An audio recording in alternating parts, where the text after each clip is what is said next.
2090.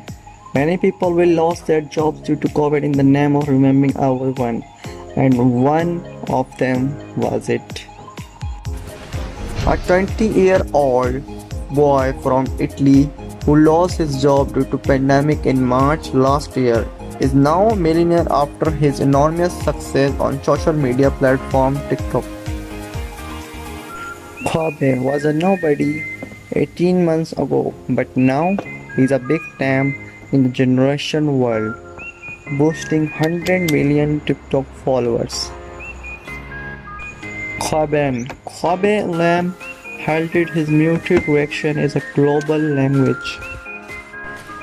He's had a 1.5 billion likes on TikTok and his most watched video has been viewed 158 million times.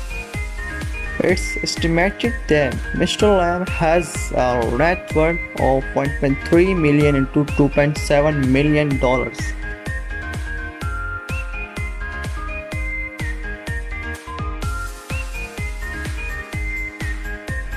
This is a short video about Khabane biography.